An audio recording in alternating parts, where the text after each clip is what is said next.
ఈ సినిమా ఇంత block buster hit అయింది. ఒక వెబ్సైట్ ఇంకా ఏడుస్తుంది. వాడికి చదువుతున్న అమెరికాలో ఉన్న ప్రదీప్గా పగల కొడతా, నీకేం తెలుసురా లుచ్చా నా కొడక.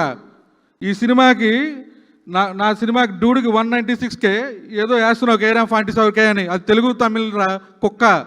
తొక్కుతావా ఆ సినిమాని? తొక్కరా నువ్వు మగాడు అయితే. మగాడిగా చదువుతున్నా. మళ్ళీ ఒక హిట్ సినిమాని ఇంకా తొక్కాలని ఆర్టికల్ వేస్తున్నాడు వీడు. ఈ నా కొడుకుని ఏం చేయాలి? ఉరిదీయాలి ఉన్నాయి నడి రోడ్డు మీద. మా మీద బతికే నా కొడక. Thank you so much Kiran గారు. అండ్ ఐ థింక్ ఒక్కసారి హాస్య కూడా స్టేజ్ పైకి వస్తే బాగుంటుంది అనిపిస్తుంది. శాన్వి ఆల్రెడీ ఇక్కడ ఇంకొక ప్రొడక్షన్ హౌస్ నుంచి కూడా అడ్వాన్స్ కూడా వచ్చేసింది. సో హాస్య దా ఒక్కసారి రా స్టేజ్ పైకి వచ్చేసి. కిరణ్ గారు, శాన్వి అండ్ హాస్య మాకు ఒక పిక్చర్ కావాలి ఈ బ్లాక్ బస్టర్ సందర్భంగా. సో హాస్య మూవీస్ ఇంకొక బ్లాక్ బస్టర్ని బ్యాక్ చేసుకున్న సందర్భంగా వీ హ్యావ్ హాస్య అండ్ Q&A ఉంది మనకి. Can we have the chairs on stage?